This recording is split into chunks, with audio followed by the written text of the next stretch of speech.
Boa tarde, tudo bem com vocês? Graças a Deus, que bom. Mais uma tarde da esperança, mais um tempo para a gente estar juntos aqui, meditarmos um pouquinho nas Escrituras, na Palavra do Senhor. E hoje continuamos então trabalhando aí o livro de Provérbios, né? Mais especificamente hoje o capítulo de número... Quem se arrisca? 3, capítulo 3. Isso. Na última semana trabalhamos o capítulo 2, hoje então o capítulo 3. A gente não vai ler todo o capítulo, tá? Essa aqui fica uma tarefa aí de casa para os irmãos, para estarem meditando. Inclusive, toda semana vocês já podem fazer isso, né? Semana que vem, vai trabalhar o capítulo 4. Então deixa eu meditar nesse capítulo aqui durante essa semana, tal. E hoje então a gente vai trabalhar o capítulo 3 de Provérbios. Bom, Provérbios 3 aqui, só para a gente entender, ele trabalha algo bem específico aqui, e a gente vai entender que é como se fosse um pai ensinando o seu filho que a sabedoria não começa na inteligência, mas na confiança, né? Esse aqui é a base, então, de Provérbios capítulo 3. E a gente vai passar por alguns versos aqui, a gente vai meditar um pouquinho sobre o que a palavra de Deus, Provérbios 3, tem para nos ensinar, né? Meus irmãos, ninguém vive sem confiança, não é verdade? Ninguém vive hoje sem confiança. A criança, ela cresce confiando na mãe, confiando no pai, não é verdade? O paciente confia no médico, né? Ou você vai no médico e fica com dúvida, não sei não se está falando a verdade. Não, né? A gente confia que ele estudou, ele se preparou. Quando você pega um táxi, um Uber ou um ônibus, você confia no motorista, né? Confia que aquele veículo lá está com os freios em dia, né? Ou você, antes de entrar no ônibus, assim, você pergunta aí, motorista, quando foi que você trocou as pastilhas de freio aí? Quando é que você trocou a lona? Não, né? A gente não pergunta, a gente simplesmente confia. A gente confia. Então a nossa vida inteira, ela é construída sobre confiança. Ela é construída sobre um posicionamento nosso diante de alguém que possa nos dar segurança. E a gente, diante disso, a gente confia. Quando você vai fazer uma cirurgia, você confia integralmente, logicamente a gente confia em Deus, mas a gente confia que o médico vai fazer um bom trabalho, né? Confiança. E a pergunta então não é se a gente confia, mas qual é a base da nossa confiança? Qual é a base da sua confiança? Se você pudesse responder, qual seria essa? Como eu falei no início, Provérbios 3 é como se fosse a figura de um pai ensinando uma criança a respeito de que ela precisa viver confiando em Deus e não na sua própria sabedoria, na sua própria inteligência, né? Provérbios ali, os versos 5 e 6 de Provérbios 3, diz assim, confie no Senhor de todo o seu coração e não se apoie em seu próprio entendimento. Reconheça-o em todos os seus caminhos e ele endireitará as suas veredas. Percebe? Então, esse é o eixo do capítulo, né? Se a gente tira esses versículos, principalmente esses 2 versículos aqui, o capítulo ele pede como se fosse a coluna vertebral dele, né? Ele é o centro. Se você pudesse marcar assim, o que é o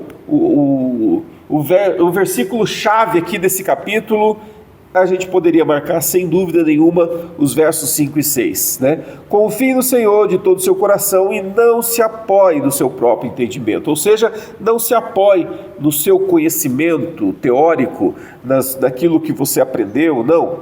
Confie no Senhor de todo o coração e Ele vai endireitar os seus caminhos. Interessante a gente notar porque esse capítulo ele começa, se você for lá no verso 1, ele começa dizendo: meu filho, não se esqueça da minha lei. É uma linguagem impactual, né? Uma formação da aliança ali, e ele coloca justamente: confie, não esqueça da minha lei, guarde ela onde? No seu coração, pois eles prolongarão a sua vida por muitos anos. Lembra a figura ali de um pai ensinando a criança? Imagina a cena, né? Enquanto a gente lê, você percebe essa cena. Um pai com a mão dada com o filho e ensinando para ele: ó, meu filho, ó, não se esqueça da lei do Senhor. Ó, não se esqueça, guarde no seu coração os mandamentos do Senhor. Porque esses mandamentos, essa lei, vão prolongar os dias da tua vida por muitos anos. Vão te dar prosperidade, vão te trazer paz. Essa é a ideia de que muitas vezes a raiz do problema, ela está naquela autonomia espiritual do ser humano. Sabe aquele: não, eu dou conta, eu faço, não, eu sou dono do meu nariz, eu faço o que eu quero, enfim, faço o que bem entender. Exatamente, o texto diz o seguinte: ó, você não pode se apoiar naquilo que você pensa.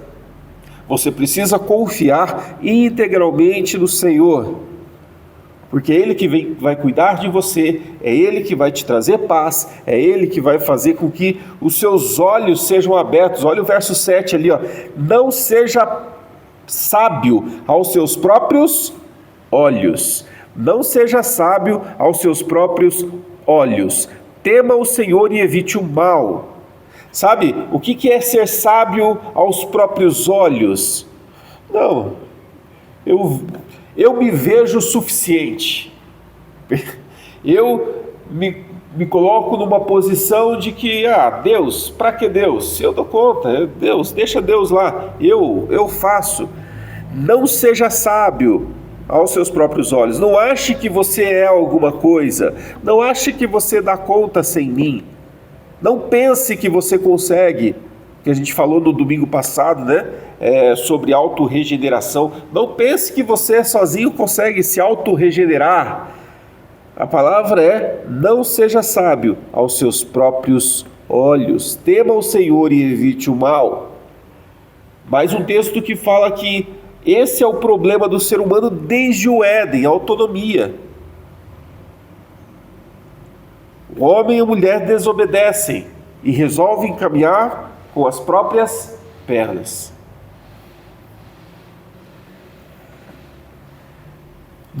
Aqui nesse capítulo 3 de Provérbios, ele confronta justamente essa raiz, né, dessa autonomia do ser humano. Ele fala da limitação da razão humana, que é caída, das decisões que são baseadas na emoção, dos posicionamentos que a gente toma no achismo. Eu acho que é assim, eu vou viver assim. E ele confronta claramente esse orgulho intelectual, essa espiritualidade independente, essa forma autônoma de viver a fé. A gente lembra que nós amamos a Deus por quê? Porque Ele nos amou primeiro, não é verdade? Então assim, nós amamos, aprendemos com as Escrituras que nós amamos a Deus porque Ele nos amou primeiro. Então a gente percebe que essa autonomia, ela já cai por terra, porque Ele nos amou.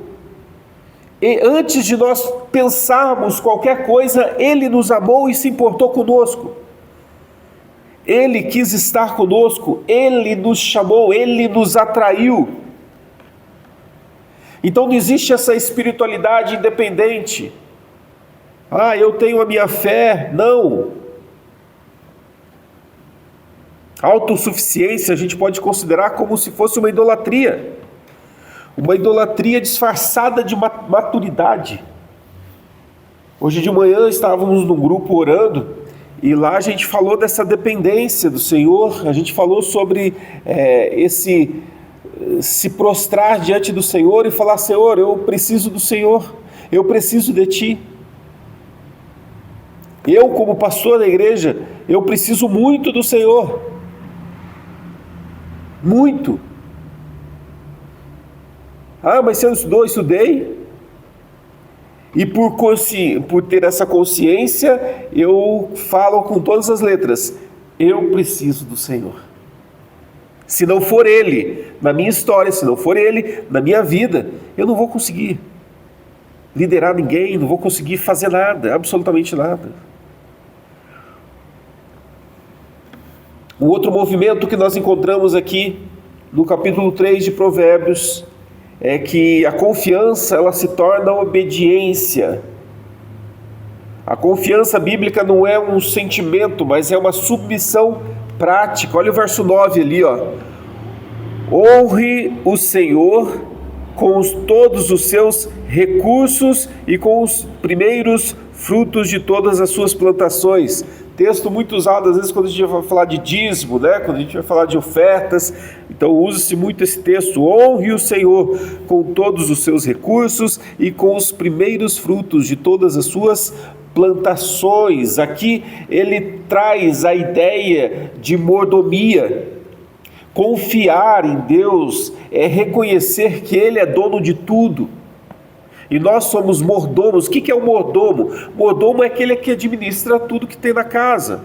O mordomo é aquele que sabe o que tem lá nos armários, que precisa comprar, que olha lá, ó, tá acabando o café, ó, tá acabando o arroz. Ele sabe, ele administra tudo isso. Vai comprar as coisas que precisam. Ele administra o que não é dele. Perceberam o que é mordomia? Você administra o que não é seu. E aqui ele entra nessa questão porque ele está falando sobre uma submissão. Não se apegue ao seu próprio entendimento, não se apegue naquilo que você conheceu, aprendeu, tem aí na sua cabeça, não se apoie nisso. Você precisa confiar no Senhor, confiar na lei do Senhor, confiar nos mandamentos do Senhor, porque eles vão te trazer segurança, eles vão te trazer paz, vão te trazer prosperidade. E daí quando ele entra aqui, fala assim, inclusive, honre o Senhor com os seus bens. Quantas pessoas não confiam nas suas posses, né? Tipo, quando tem dinheiro, tá tudo bem, tô bem com Deus, tô com dinheiro na conta, tá borbulhando lá, tô cheio da grana. É fácil confiar em Deus assim, né? Mas e se você não tiver esse dinheiro para pagar a conta de luz que está atrasada? Você consegue confiar no Senhor? Quando ele traz essa questão aqui, ele está chamando a nossa atenção, honre ao Senhor com tudo que você tem. Com tudo que você tem, porque tudo que você tem é dele. E nós somos apenas mordomos, administramos aquilo que ele nos dá. A gente não dá o que sobra, mas a gente dá tudo que a gente tem. Afinal de contas, a nossa vida inteira está nas mãos dele, ou pelo menos deveria estar. Né? Nossa vida inteira está nas mãos dele. Então veio o pacote completo. Depois no verso 11 ele vai um pouco mais fundo. Não despreze, meu filho, não despreze a disciplina do Senhor, nem se magoe com a sua repreensão. Disciplina do Senhor não é punição judicial. Não é. A disciplina do Senhor é uma forma paternal de cuidado. A Bíblia fala que Deus ama aquele que Ele disciplina.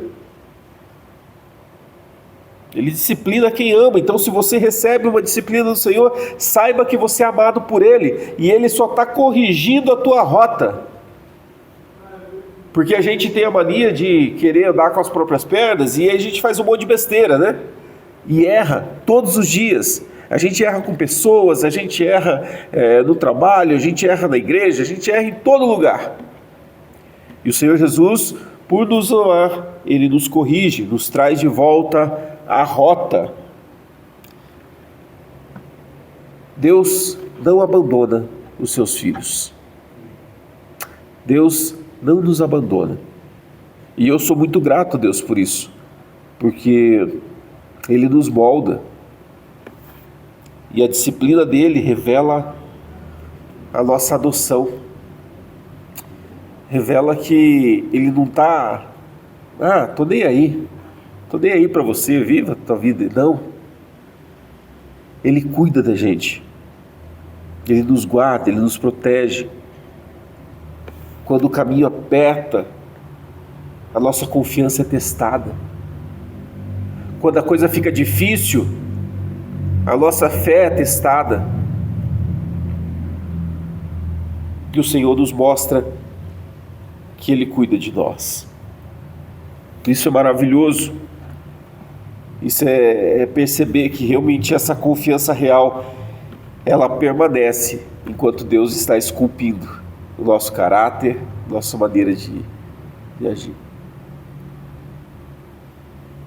E não importa a nossa idade, né? Você pode ter 150 anos, 150 anos e 150 anos vivendo na igreja. Ainda ali Deus está nos moldando. Até ali Deus está nos ensinando. E Deus está provando o seu amor.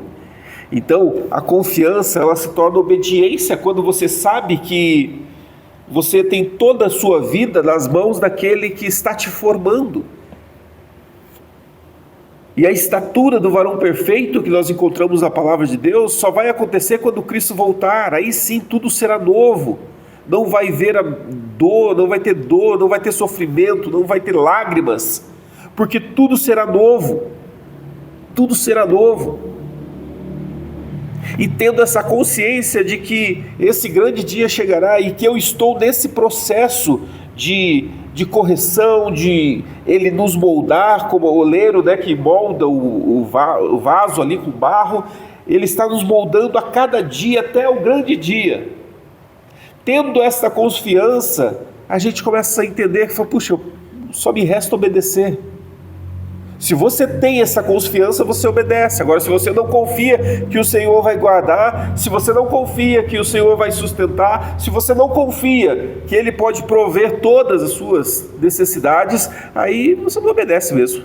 Aí você vai andar com suas pernas, você vai fazer o que você quiser. Mas se eu entendi o amor dele, entendi que ele está me moldando enquanto eu caminho, aí sim eu descanso nele, né? E eu permaneço nele. Essa deve ser então a minha postura. O terceiro movimento que nós encontramos aqui é que a segurança, ela não depende das circunstâncias. Eu falei aqui dos problemas que a gente pode enfrentar, e nos problemas a gente se apega ainda mais com Deus, porque a gente confia que Ele faz. Versos 23 ao 26, olha lá o que Ele traz para a gente. 23 diz: então você seguirá o seu caminho em segurança, não tropeçará quando se deitar, não terá medo, e o seu sono será tranquilo. Não terá medo da calamidade repentina, nem da ruína que atinge os ímpios, pois o Senhor será a sua segurança e o impedirá de cair em armadilha. Caminho seguro, sono tranquilo, ausência de medo. O Senhor é a nossa segurança. Quando a gente entende que a segurança não depende das circunstâncias, não depende daquilo que você tem, daquilo que você construiu. Eu me lembro que antes da gente mudar para cá, nesse processo, né, de vir de Curitiba para cá, mudar, a gente não conhecia ainda a cidade, e eu lembro que eu vi a foto da casa pastoral, né? Eu não conhecia a casa pastoral ainda, mas eu vi a foto, né? E imagina, né, minha cabeça de quem mora em Curitiba, né? Eu olhei assim e falei, gente do céu, olha o tamanho desse muro. É muito baixinho. Vão roubar minha casa. É muito baixo. Porque aquele muro em Curitiba, de fato, é muito baixo, porque a violência lá é grande, né? E eu olhava assim com a cabeça e falei assim, meu Deus, é muito baixo, vou ter que chegar lá e falar assim, gente, vamos aumentar isso aqui, né? Vamos fazer um muro maior aí, vamos colocar as grades ali, os arame farpado, vamos, sei lá, né? Para poder ter segurança. Percebe que a nossa humanidade, ela teme. Mas aqui a gente aprende que a nossa segurança ela não depende daquilo que eu tenho das minhas mãos. Entrar na minha casa só uma vez, tá? Em 3 anos aí, 2 anos, entrar uma vez só, ali. Você vê, né? Como é que Deus protege, Deus guarda. Então assim, o Senhor cuida. Não depende do que você tem, das circunstâncias que você está vivendo. Ele cuida. E aqui no texto fala de caminho seguro, fala de sono tranquilo, fala de ausência de medo. Não terei medo, porque o Senhor é a minha segurança, o Senhor é aquele que está comigo. Deus, Ele não promete para nós a ausência de risco, né? Ele não promete isso, mas Ele promete uma presença sustentadora. Olha que legal. Ele não promete que você nunca vai ser assaltado. Eu já fui assaltado algumas vezes. Ele não disse, não, você é crente, você não vai sofrer nenhuma... Mentira, Deus não prometeu nada disso. Mas Ele prometeu que Ele estaria comigo todos os dias. Ele prometeu que não iria se afastar. E assim eu permaneço, assim eu vivo. Promessa de presença. No verso 6, se a gente voltar um pouquinho ali, ele traz o termo ali, reconheça o Senhor em todos os seus caminhos e Ele endireitará as suas veredas. Endireitará carrega a ideia de remover obstáculos. Remover obstáculos. Endireitará não é o cara, não é, também vale essa interpretação dessa ideia de corrigir o caminho que você está fazendo errado, mas entenda esse sentido de ele endireitar, ele tirar aquilo que vai fazer você tropeçar, arrancar os obstáculos. Caminhe seguro por aqui, siga os meus mandamentos, seja fiel aos meus mandamentos e eu vou te ajudar. Não precisa ter medo do futuro, não precisa ter medo de ficar ansioso pela sua vida financeira, não precisa ficar com as suas emoções abaladas, ter aquela instabilidade emocional. Aquiete o coração. O mundo que a gente vive tenta oferecer para nós o controle, né? Não, mas faça isso, faça aquilo, desse jeito aqui e tal, mas Deus... Provérbios aqui oferece confiança, nos mostra que a confiança vai nos ajudar, a confiança gera descanso, a confiança gera em nós uma sensação de proteção e cuidado. Já o controle gera exaustão,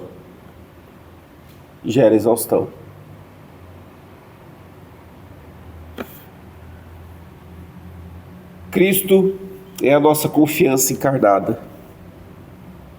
Se a gente for honestos, a gente vai perceber que a gente falha, que a gente erra. E muitas vezes a gente erra porque a gente apoia a nossa confiança em nós mesmos. A gente apoia a nossa confiança no nosso controle. Mas perceba que o próprio Cristo, Ele confiou em todos os momentos. Ele confiou quando Ele estava no deserto, jejuando. Ele confiou quando Ele foi rejeitado, quando todos o abandonaram.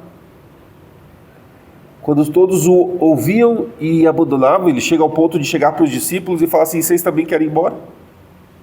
Todo mundo está indo embora, vocês querem ir também?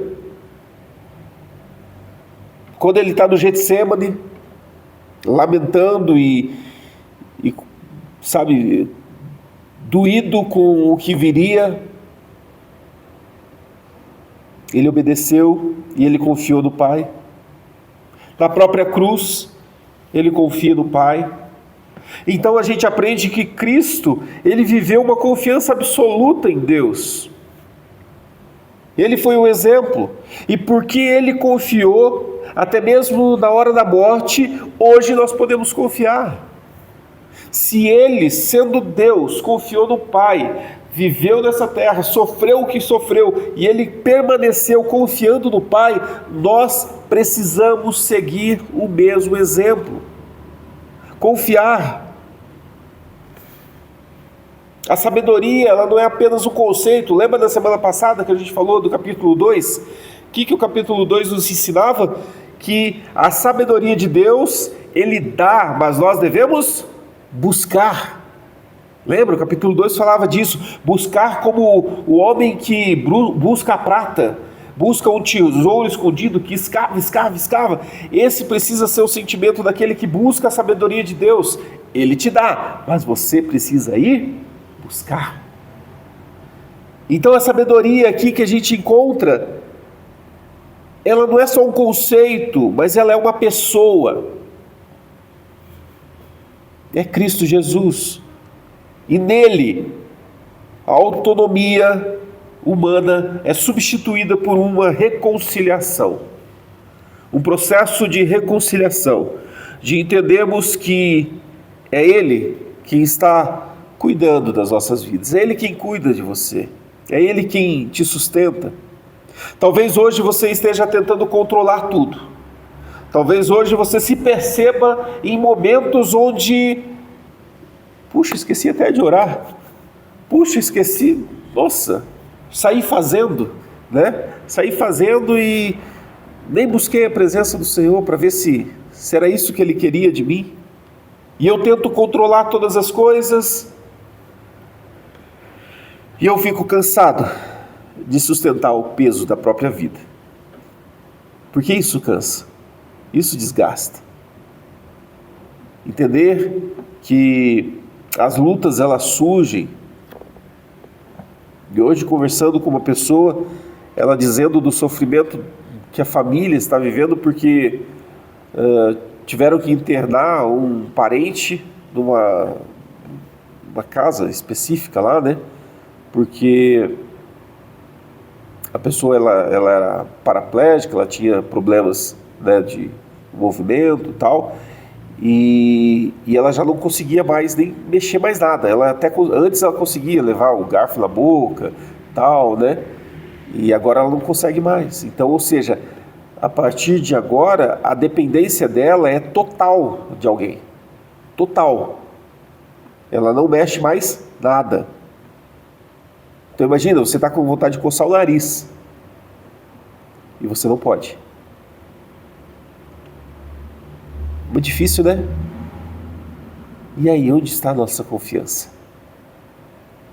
Em quem eu confio? E daí essa pessoa falando, né, que agora estão enfrentando essa dificuldade porque tiveram que colocar numa casa específica que vão cuidar 24 horas dele. E é difícil. A luta não é fácil, mas era uma necessidade. Era uma necessidade. Então, às vezes, isso gera um cansaço. E você fala, Deus, estou cansado. Eu estou com a minha avó, com mais de 90 anos também, com Alzheimer, e é totalmente dependente. E, às vezes, a gente olha todo esse cenário, a gente se cansa, né? E fala, Deus, estou cansado. O Senhor conhece meu coração, o Senhor sabe, estou cansado, preciso de ajuda. Então talvez hoje, esses exemplos que eu dei, talvez não sejam os seus, né? Graças a Deus, não esteja vivendo algo assim. Mas talvez a gente ainda esteja ansioso com relação ao futuro. O que será que vai acontecer? O que será que virá pela frente? Provérbios 3 não diz controle melhor as circunstâncias, não, ele não fala isso. Provérbios 3 diz confie mais profundamente. Confie mais. É como quem diz, falta pouco, vai mais uma milha, resista mais um pouco, eu estou com você, eu vou caminhar com você. Confie no Senhor de todo o seu coração, não parcialmente, não seletivamente, não emocionalmente, mas confie de todo o coração, porque Ele tem cuidado de nós. Reconheça Deus nos seus caminhos. Às vezes a gente deixa de confiar em Deus porque a gente parou de perceber Ele no nosso dia a dia. Tenta perceber Deus no teu dia a dia. Quando você acorda de manhã, tenta enxergar Deus. Certamente você vai ver Deus. Certamente você vai respirar e vai perceber Deus. Ele vai endireitar as suas veredas. Ele vai tirar todo obstáculo do teu percurso. Talvez a estrada ainda vai ser cheia de buraco, mas alguns obstáculos ali Ele vai tirar, para que você possa passar por ele, para que você possa desfrutar da presença dele no caminho. Isso que diz então Provérbios 3. Conselhos para uma vida com sabedoria. Conselhos de um pai para nós que somos filhos. Confiar nele acima de todas as coisas e não se apoiar no nosso próprio entendimento. Amém? Que Deus nos ajude, que Deus nos fortaleça para continuar seguindo firmes, para a gente continuar não olhando para trás, mas olhando para o alvo e saber, está difícil, as lutas são tremendas, a cada dia parecem que são maiores, mas assim como as minhas lutas elas crescem, a minha confiança no Senhor também vai crescer, também cresce, e nele eu busco a minha segurança. Vamos ficar em pé, vamos orar?